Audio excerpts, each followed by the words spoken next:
and colleagues, Senator Chris Murphy and Senator Jeff Merkley, to talk about a proposal we put forward, and our legislation will soon follow, called the Rebuilding Main Street Act. It is really the next step after a proposal we all made earlier in this pandemic called the Rebuilding Main Street Act. We did not end up going that direction, the CARES Act. We ended up going with the PPP program, the Paycheck Protection Program, which has done a lot of good for a lot of people, but I think we also recognize it had some significant shortcomings. So as we work to try to fix the problems in the PPP program, we're proposing the Rebuilding Main Street legislation, which will give small businesses and nonprofits a lot more flexibility in how they go about safely reopening, bringing their employees back in a gradual way, but also getting some grant funds for their fixed costs. So I'm really pleased to be here with my colleagues. Let me turn it over to Chris Murphy to say a few words, and then Jeff will say a few words, and then we're happy to try and answer your questions.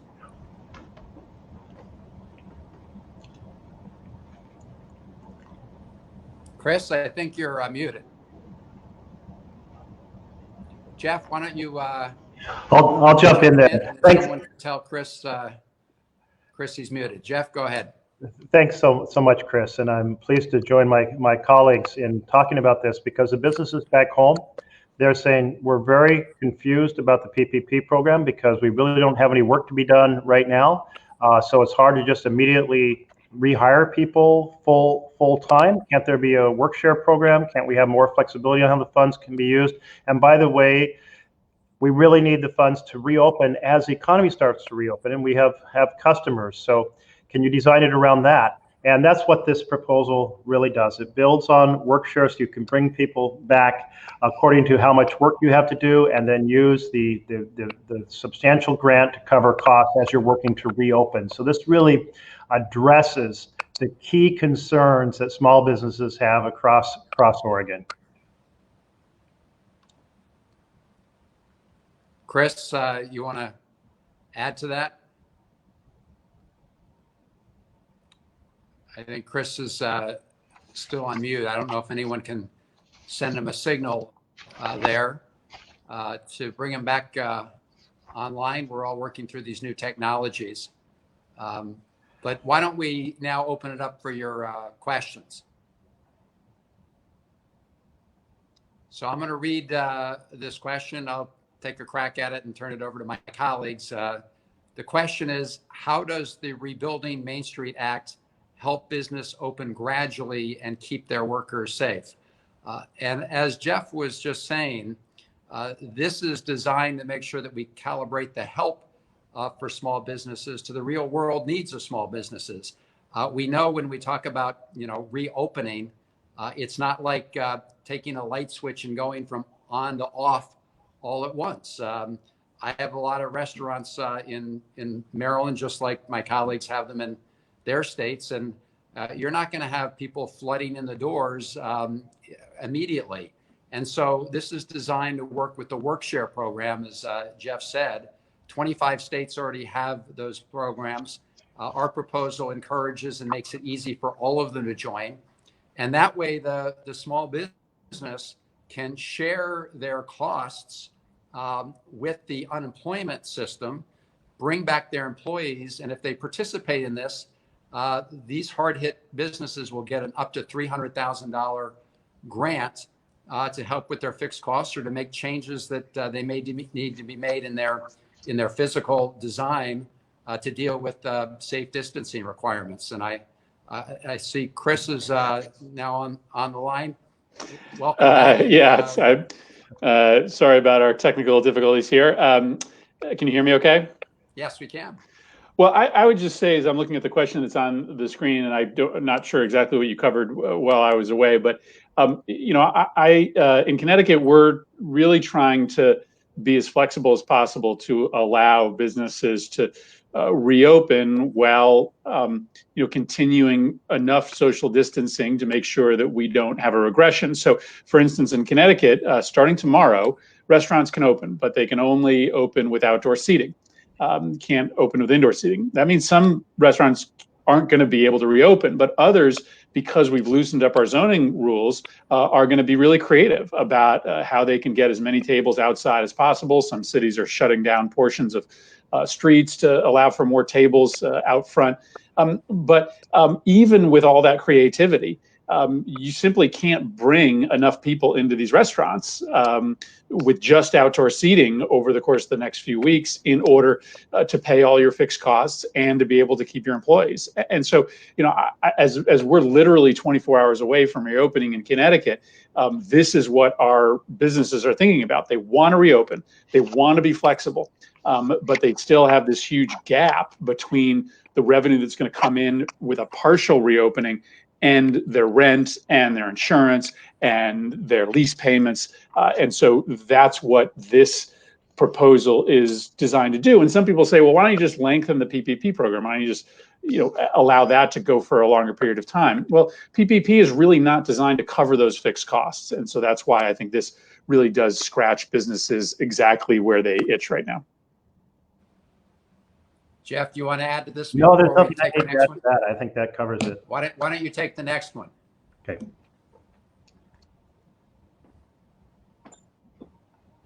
How does the Rebuilding Main Street Act keep paying workers during the time when their employers cannot afford to make payroll? And the key here really is work share programs that so many states have, and others under this bill can set up other states can set up a provisional program.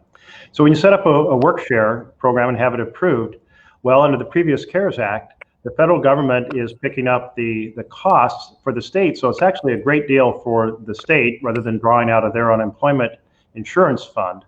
But in addition, now that you have an employee working part-time for you and their unemployment insurance is covering the balance of their time, the worker's in a good shape, and in fact, in a better shape because they're getting $600 per week extra still, and that's not prorated. So in a situation where the worker is hesitant to come back, saying, my wages might actually drop if I come back. In this case, they actually have a positive incentive to come back.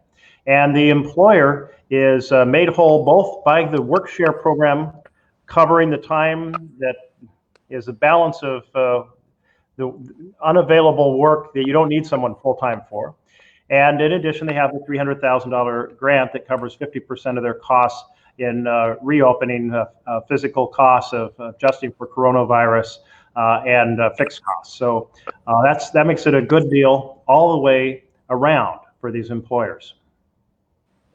Yeah, this is a win-win for everybody. As Jeff said, the employer, the small business owner, is able to keep their employees on the payroll at the levels that the customers coming in the door would dictate, really, in terms of 20%, 30% time. And the remainder time is covered by the work share program. And at the same time, the small businesses gets this grant to deal with their fixed costs. So I think all of us in talking to small businesses throughout our states, we listened hard, and this is the kind of flexible program that really responds to their needs. I want to throw up the next question here. All right, how does the Rebuilding Main Street Act build on the concept you initially proposed in the Main Street Emergency Grant Program? So not coincidentally, the three of us got together several months ago, and as we were developing the biggest of the 4 coronavirus relief packages, we presented an idea that was an alternative to the PPP program. We all eventually supported the legislation, supported the PPP program, and are glad to see it being implemented. But our idea was slightly different in that it wouldn't be commercial banks making the loans to small businesses. It would instead be the federal government making grants. A little bit less risk involved, it being a grant rather than a loan that eventually can be forgiven. And then also it would be the federal government through the Department of Treasury making the loans, making the grants instead of private banks. I think all of us have been concerned about some of the decisions that these banks have been making. Many of them, not surprisingly, have decided to give preference to their existing customers. Many banks that are giving out these loans are not taking new customers. That means a lot of very small businesses that maybe didn't have a traditional banking relationship have had a hard time getting a PPP loan. And so our proposal was a little bit different, a little bit more generous, direct support from the federal government, grants, not loans. And so we've tried to build on that framework because, frankly, I think we have heard a lot of concerns that continuing to run our small business relief program through banks may leave a lot of deserving folks on the outside. So this proposal does envision this assistance going to anybody that's eligible direct from the federal government. That means you don't have to get in line and try to convince a banker to put you on their list. If you're eligible, you get the assistance. And so I think we've talked about how it builds on the PPP structure, but it also builds on our original proposal in that way. Yeah, the only thing I would add to that before we take the next question is, you know, the PPP program, there have been a number of issues. One of them is that the Treasury Department, through its regulations, unilaterally imposed this condition saying that you could not get forgiveness for more than 25% of your fixed costs.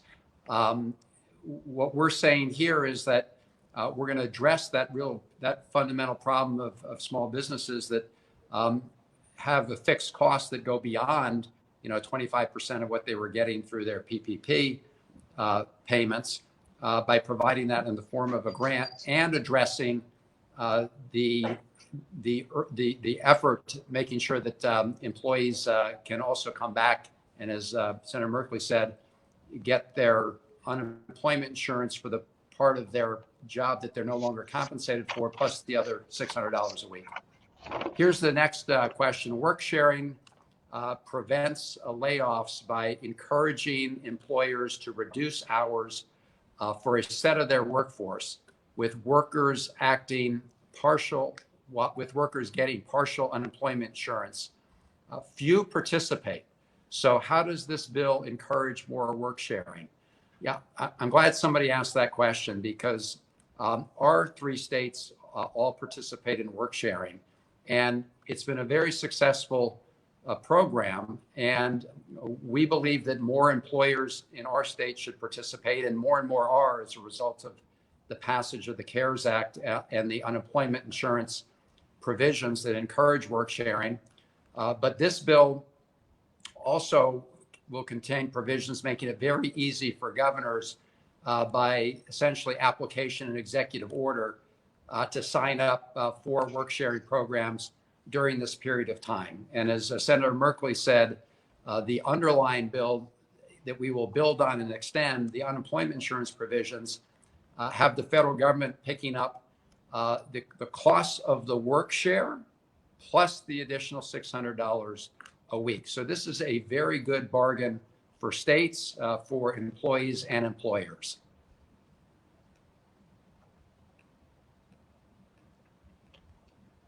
The next question is, are there any success stories of small businesses using work sharing and provisions similar to the ones laid out in this bill? And I just want to give you some numbers from Oregon. So in Oregon, there's been a 6-fold increase in the use of a work share program, basically 1,000 businesses in the last 2 months versus only about 160 businesses a year ago. And this already was an understood model in our state. So people said, wow, this really fits with my needs right now. It'll work well. So many among those 1,000 businesses, lots of very happy folks that this program exists and has these fundamental provisions even before the federal government comes in and helps with the bill that we have right now. One of the things that's in our bill is also funding to support improvement of work share programs, establishment and improvement of work share programs across the country. And so for those states that don't have those programs, not only are there existing states that can assist and existing businesses that have participated to share their stories, share them through the Chamber of Commerce, to the business networks and so on and so forth, but you also have the experience from the state governments that have had these programs to help share that with other states. So I think we just need to turn on this additional help and this support, and we are going to see this program blossom, and it's really going to help us reopen the economy. Great. Next, take the next question here. All right, what are some of the bottleneck issues that small businesses have been facing as a result of Treasury regulations? Does the HEROES Act help? Well, I think Chris talked a little bit about this. I can talk about some of the issues that we've been facing in Connecticut. One of the issues we faced in Connecticut is making sure that a panoply of small businesses are eligible for this program. As I said before, what happened was that it was a lot of the bigger small businesses. Remember, small businesses are defined in the PPP program as 500 employees or less for most industries. They were getting the help first. But the PPP program should be eligible for folks who are sole proprietors, people who are taking a direct share of income from their business as their salary.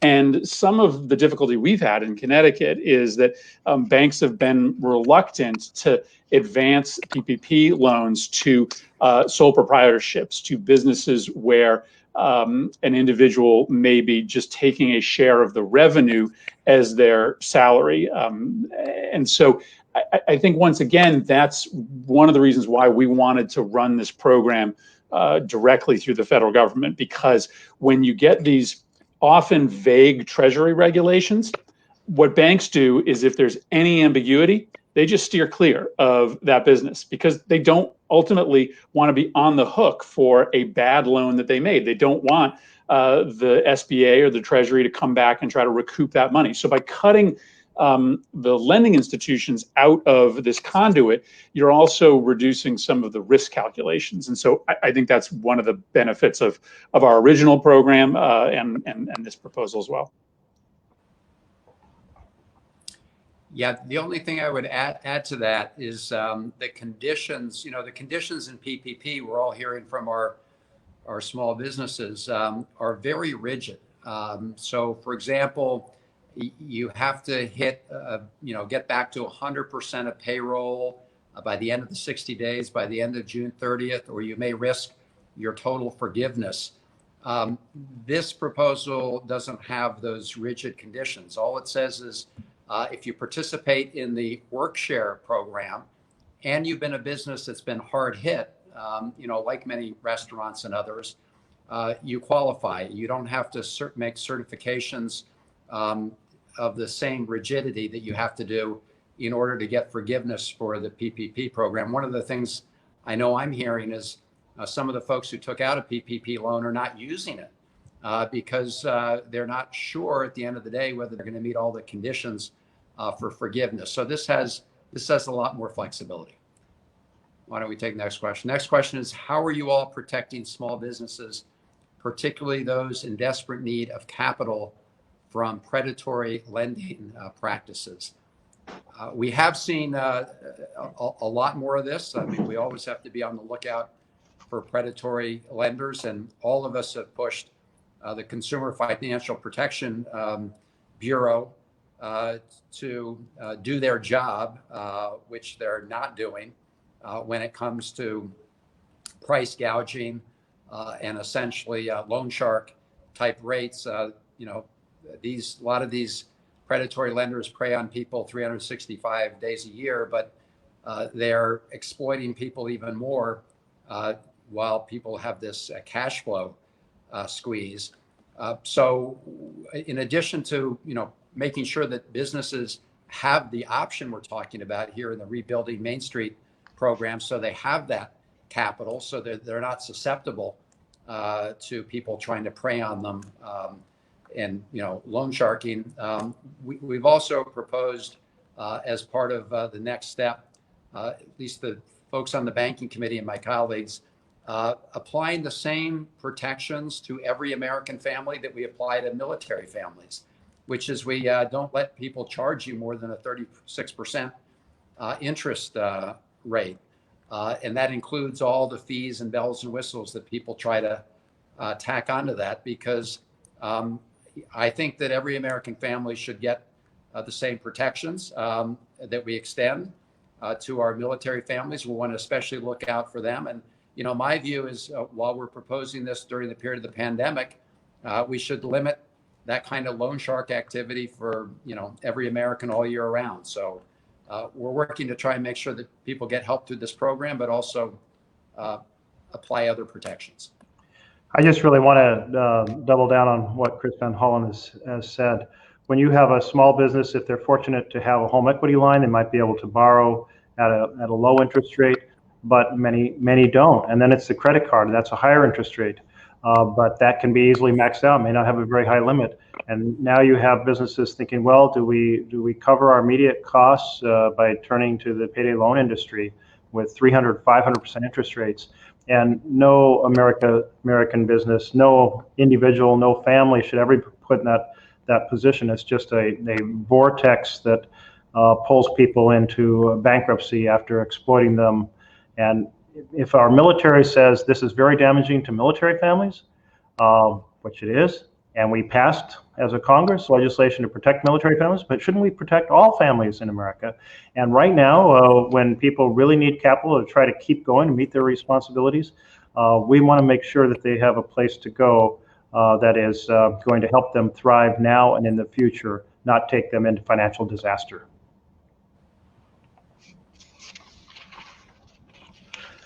And I guess I'll read this last question. How does the recent passage of the HEROES Act impact the Rebuilding Main Street Act? If it's not in the package, will it be in the next or passed separately? And I'll just, the short version is, we're going to advocate for this bill to be in the next Corona 4 bill. And we're going to advocate it to be passed independently. We're going to advocate for it to go route A or route B or route C, any way we can get it done, because it's that important to the success of small business. I'm a little disturbed to see that in the face of massive unemployment across the country, the S&P 500 goes up in value. And analysts are saying, well, it's because the investors are calculating that this crisis is going to destroy small business across America and leave the biggest 500 companies in America with bigger market share. Well, that's not the America I want to see. I want to see our small businesses thrive and succeed and be able to re-enter as the economy reopens and do so successfully. And that's why I'm so pleased to partner with my colleagues in advocating for this act.